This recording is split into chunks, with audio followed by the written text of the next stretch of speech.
Selamat pagi sahabat GKPS TV. Kita bertemu, kita sama-sama mendengar firman Tuhan, dan sebelumnya kita berdoa.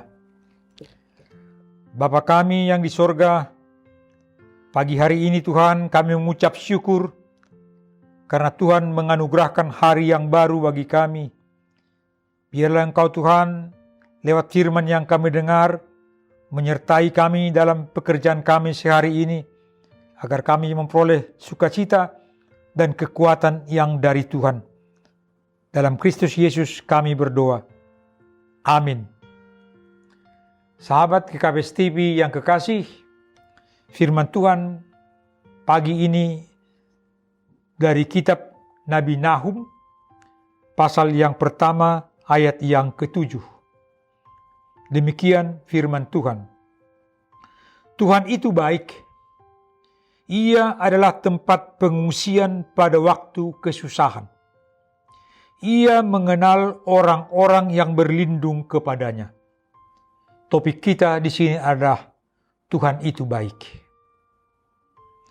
Saudaraku yang kekasih, kita ingat tentang Yunus toh.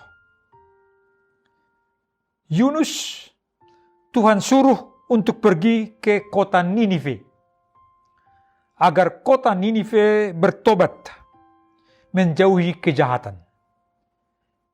Tapi Yunus berpikir lain, ia lari ke Tarsis.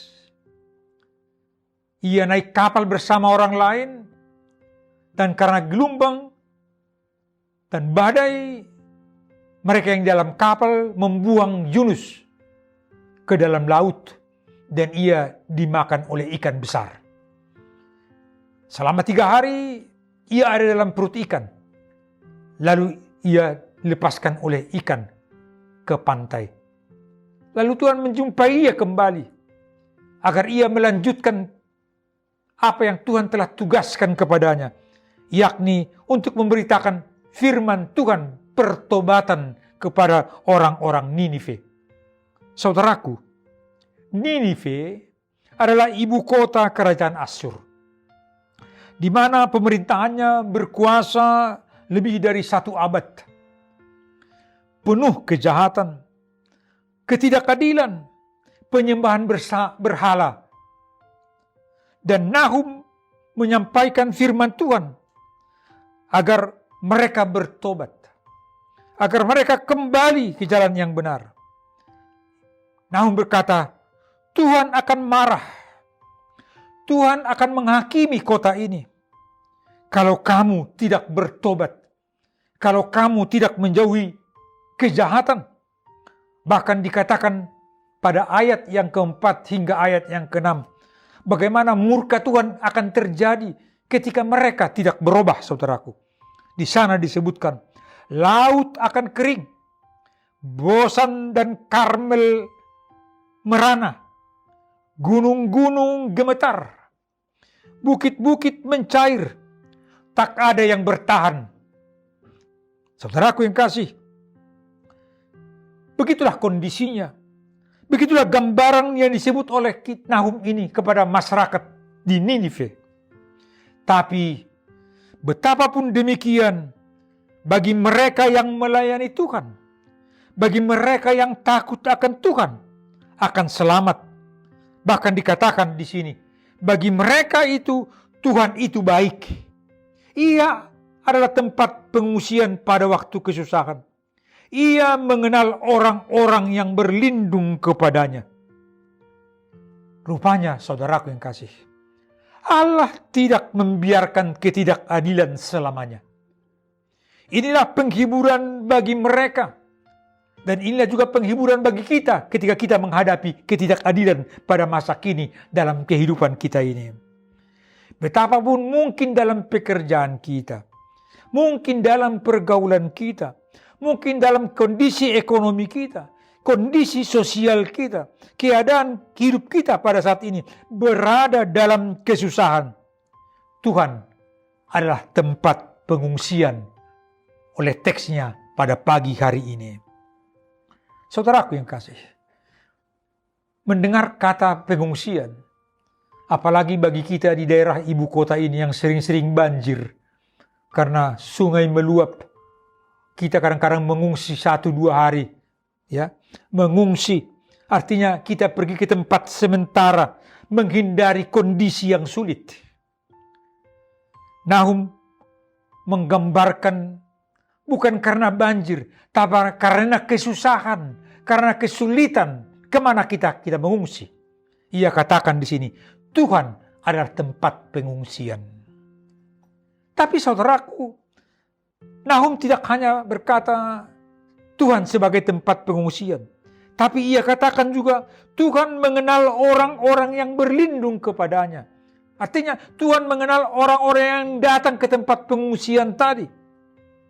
Apakah artinya ini semua, saudaraku? Ketika Tuhan berkata ia tempat pengungsian. Dan ia mengenal kita yang datang kepadanya. Sungguh luar biasa arti dari teks ini. Itu berarti Tuhan mengerti akan dirimu. Akan diriku. Tuhan peduli akan keadaanmu. Akan keadaanku. Itu juga Tuhan akan segera menolongmu. Dan menolongku. Dalam berbagai kesulitan dalam kehidupan kita. Seperti yang disebutkan tadi di atas, saudaraku. Itulah kebaikan Tuhan bagi kita. Sehingga Nahum berkata, apapun yang terjadi bagi mereka yang percaya, Tuhan itu baik. Tuhan itu baik. Inilah yang perlu kita kumandangkan dalam diri kita setiap hari. Tuhan itu baik. Jangan berputus asa. Jangan putus pengharapan. Tapi beriman teguh. Berpengharapanlah dalam kehidupan ini. Karena Tuhan itu baik. Dalam Alkitab, kebaikan Tuhan kepada kita, ia menganugerahkan anaknya Yesus Kristus mati dan disalibkan untuk menebus dosa-dosa kita, untuk menjadi keselamatan kita. Bapak ibu saudaraku, ingat toh Yohanes 3 ayat 16. Karena demikianlah besarnya kasih Allah akan dunia ini, maka ia mengaruniakan anaknya yang tunggal Yesus Kristus untuk keselamatan dunia ini. Bersyukurlah, berterima kasihlah, karena Tuhan itu baik untuk kita secara bersama. Amin. Terima kasih Tuhan atas kebaikan-Mu yang sungguh luar biasa bagi kami. Betapapun banyak besar tantangan yang kami hadapi. Tapi Engkaulah tempat pengungsian kami. Bukan hanya pengungsian Tuhan. Engkau mengenal kami pribadi lepas pribadi. Terima kasih Tuhan ketika Tuhan peduli kepada kami. Ketika Tuhan mengerti kondisi kami, kami yakin dan percaya Tuhan pasti tolong kami. Tuhan, terima kasih atas semuanya ini. Biarlah dalam perjalanan kehidupan kami ini, Engkau selalu bersama kami, Engkau selalu memberkati kami, agar kami boleh hidup dalam damai dan sukacita yang datang dari Tuhan. Kami serahkan kehidupan kami, keluarga kami, pekerjaan kami, kepada Tuhan. Dalam Kristus Yesus kami berdoa dan mengucap syukur. Amin.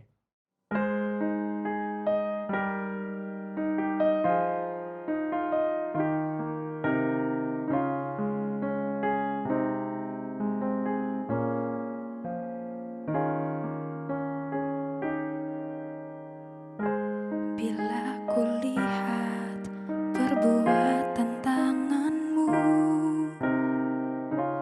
sungguh Kau Tuhan yang setia. Bila ku ingat kebaikan-Mu Tuhan, tak pernah habis sepanjang hidupku. Dengan apa ku membalas kasih-Mu?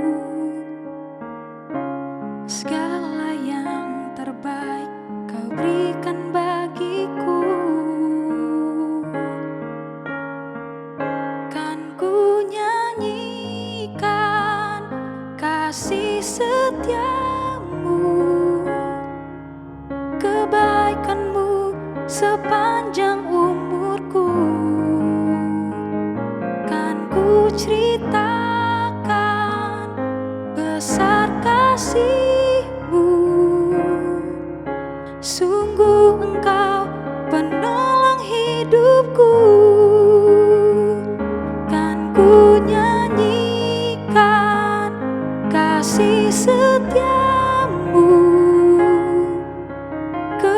menjagakanmu sepanjang umurku. Kan ku ceritakan besar kasih